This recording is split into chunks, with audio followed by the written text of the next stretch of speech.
அனைவருக்கும் இனிமையான மாலை வணக்கம். ஓம் நமோ நாராயணாய நமக. நண்பர்களே, தன்னிலை முன்னிலை படற்கைன்னு இருக்குது. தன்னிலைன்னா நாம் கண்ணாடியில் பார்த்தா நம்ம முகம் உடம்பெல்லாம் கண்ணுக்கு தெரியும். முன்னிலைன்றது நமக்கு முன்னாடி இருக்கக்கூடிய பொருள்கள், உருவங்கள், வடிவங்கள் எல்லாம் கண்ணுக்கு தெரியும். தன்னிலைன்றது முன்னிலைன்றது நமக்கு முன்னாடி இருக்கக்கூடிய பொருட்கள். படற்கைம்பாங்க. அம்மா அப்பா தாத்தா பாட்டி எல்லாம் வெளியூரில் இருக்காங்கன்னு அவங்க கண்ணுக்கு தெரிய மாட்டாங்க.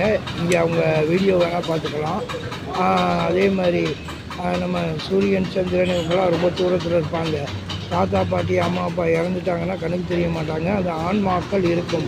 அல்லது நண்பர்கள் எங்கேயாவது தூரமாக இருந்தாங்கன்னா அவங்க படற்கை அப்படி வச்சுக்கலாம். இறைவன் படற்கை நிலையில் உள்ளார்.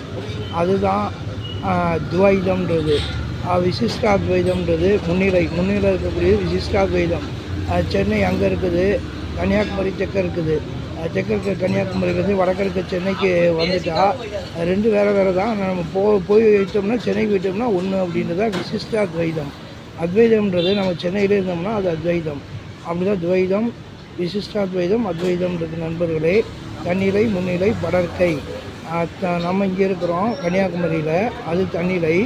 முன்னிலைன்றது சென்னை முன்னிலையில் இருக்குது. தன்னிலை கன்னியாகுமரியிலேருந்து சென்னை முன்னிலை கன்னியாகுமரிக்கு வந்து சேர்றோம்.